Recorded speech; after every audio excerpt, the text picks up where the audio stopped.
And welcome to Hannity. This is a Fox News alert. There are a number of developing stories, and you can be sure that we will have complete coverage of the Jodi Arias verdict, as well as the very latest on the Cleveland kidnappings.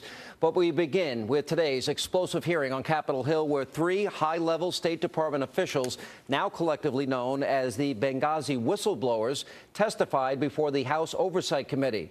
Now, their message to lawmakers was very powerful, and it was emotional. And it helped confirm once and for all that in the wake of that terrorist attack, the Obama administration engaged in a widespread national security cover-up, and it was all done simply to ensure that President Obama was reelected. Now, because you probably were not able to watch all 7+ hours of today's hearings, well, we did it for you. We put together all of the highlights. Let's start with a quick look. Our goal in this investigation is to get answers, because their families deserve answers. I am a career public servant. Until the aftermath of Benghazi, I loved every day of my job. Do you believe you were kept out for political reasons? This quote makes it... I do not politicize my job, Madam. Was there any awareness that it was the events occurred because of a YouTube video? The YouTube video was a non-event in Libya. The only report that our mission made through every channel was that there had been an attack on a consulate. Not a protest. No protest. There was never an attempt to actually get these military aircraft over there. Fast forward, Mr. Hicks, to the Sunday talk shows and Ambassador Susan Rice. She blamed this attack on a video. In fact, she did it 5 different times. What was your reaction to that? I was stunned. My jaw dropped, and I was embarrassed. Did she talk to you before she went on the 5 Sunday talk shows? No, sir. You were the highest-ranking official in Libya at the time, correct? Yes, sir. And she did not bother to have a conversation with you before she went on national television? No, sir. When Ambassador Stevens talked to you, perhaps minutes before he died, as a dying declaration, what precisely did he say to you? He said, Greg, we're under attack. Did he mention one word about a protest or a demonstration? No, sir, he did not. At about 3 a.m., I received a call from the Prime Minister of Libya. I think it's the saddest phone call I've ever had in my life. He told me that Ambassador Stevens had passed away. Incredible testimony. Now, earlier, the White House was asked to react to today's hearing. Let's take a look at this. It is our view, and it is a simple fact, that from the early hours of the attack, there have been attempts by the Republicans to politicize what was a tragic attack on our facility in Benghazi that led to the deaths of 4 Americans, including our ambassador to Libya.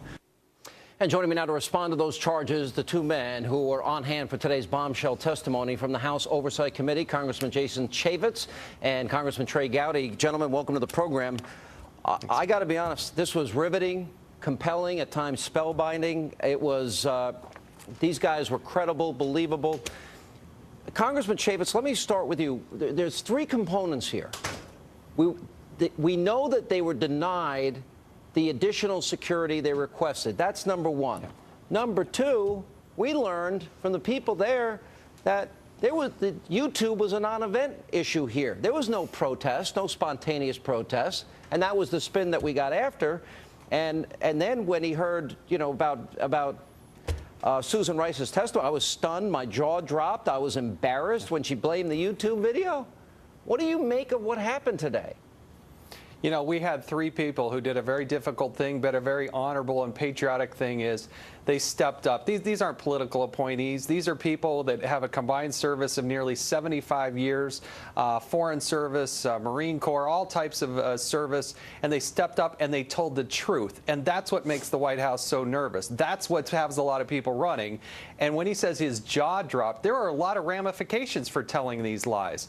I mean, they testified that one of the reasons we couldn't get the FBI FBI in there for 18 days is the fact that we embarrassed the president of Libya, who had gone to Benghazi and at his own political peril said that this was a terrorist type of event.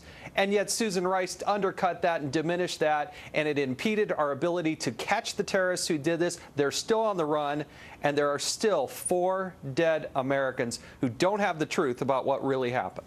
So, Congressman Gowdy, what are the American people? What are they to conclude here? You had a great line of questioning here.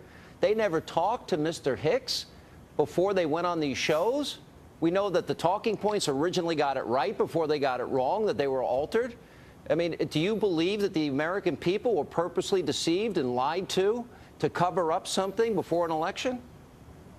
Oh, there's no question. Anyone sitting in that committee room today would draw that same conclusion, that there was a concerted effort shortly after Benghazi to protect the president's reelection bid, and right now there's a concerted effort to insulate and protect Secretary Clinton. For once, Congress did its job today. It's our job to provide oversight.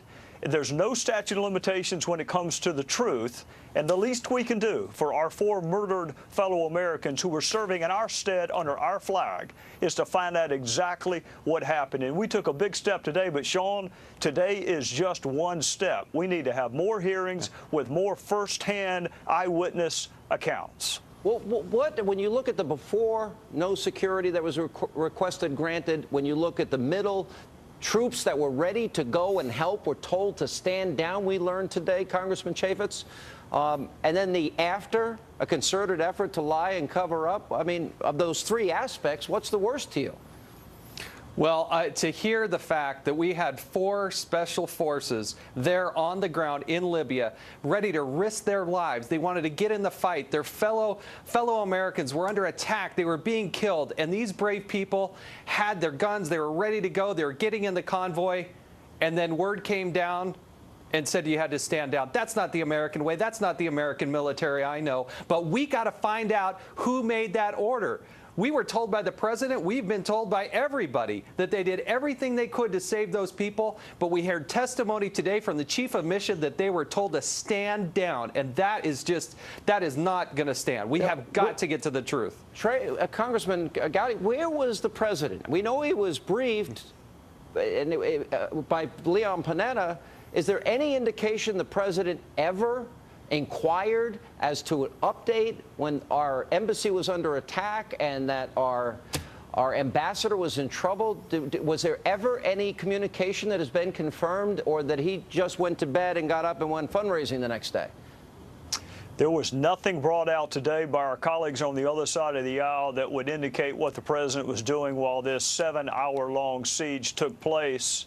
So I want to be fair to him, but the simple fact is I, even after 8 months, cannot tell you what the commander-in-chief was doing when our people under our flag were being murdered and under assault on a foreign land. And it's sad that a member of Congress, after 8 months, can't answer your question. Now, Congressman Chaffetz, you went to Benghazi. You met with Mr. Hicks. And then apparently he was excoriated for daring to talk to you. It sounds to me like there was an attempt at obstruction. This was Hillary's chief of staff, as I understand it? Well, it's a little bit surreal for me to hear this, but the reality is the first week of October, I did go to Libya. I didn't go to Benghazi, but I was in Tripoli. I did meet with Mr. Hicks. And we heard testimony that Mr. Hicks was coached ahead of time to not allow me to speak to 3 individuals there, including Mr. Hicks, that the State Department had sent along a babysitter or reminder to listen and take notes of everything I did, that this person, that Mr. Hicks, was then chastised by Hillary Clinton's chief of staff. And they demanded to know what was said to you, I guess, to cover their story or to merge their stories?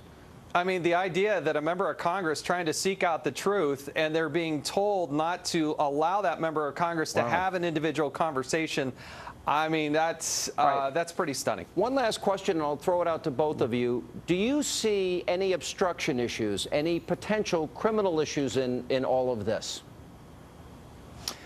Well, I'll take that only because I'm a former prosecutor. I think it's too early, and again, it's embarrassing to say that after 8 months.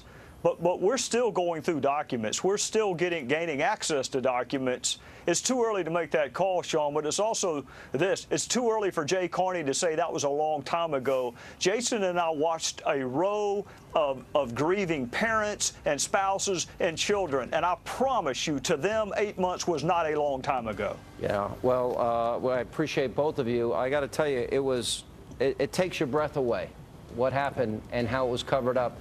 And I hope you both will continue to get to the bottom of it. Thank you both. Thanks, John. Thank you.